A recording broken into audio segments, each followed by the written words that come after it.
Presyo sa sibuyas Bombay miabot na sa 200 pesos. Apan lahi ang presyo sa kamatis kay hilabihan usab niini kabarato karon. Sayro nato kini sa report ni Alan Domingo. Naabtan namo si Helen Cabarubias nga nang limpyo sa stock niyang sibuyas aron i-display sa mga pumapalit. Kung kaniadto 70 pesos lang ang presyo kada kilo sa pulang sibuyas Bombay, apan karon makapaluha na kuno usab ang presyo kaniabot na sa 200 pesos. Gikan sa Pangasinan ang supply nila sa sibuyas ug nihit matod pa ang supply karon maong ni saka usab ang presyo. Hinuon medyo ubos ang presyo sa puti nga sibuyas nga tag 130 pesos ang kilo.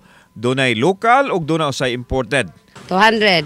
200. Kung daghan mo palito madala 190. So kahangyo og gis. Nganong inani man ka mahalo ng presyo sa sibuyas? Gamay ra ang supply. Asa man mo supply gikan?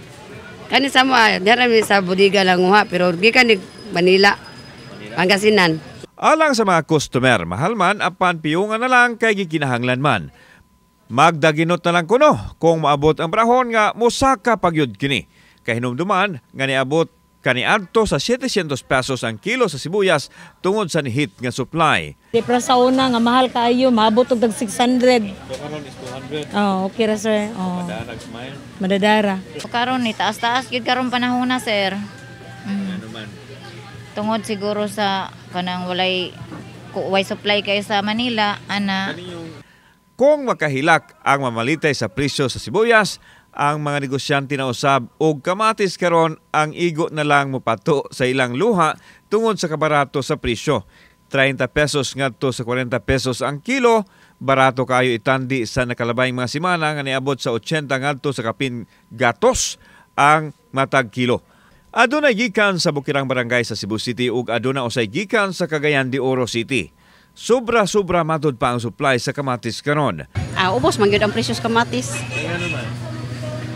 Karang basta magdaghan. Sa pikas bahin, ang presyo sa ubang mga lamas ug mga utanon, kasarangan lang ang presyo. Kauban si Clover Lumayag, ako si Alan Domingo. Balitang Bisdak.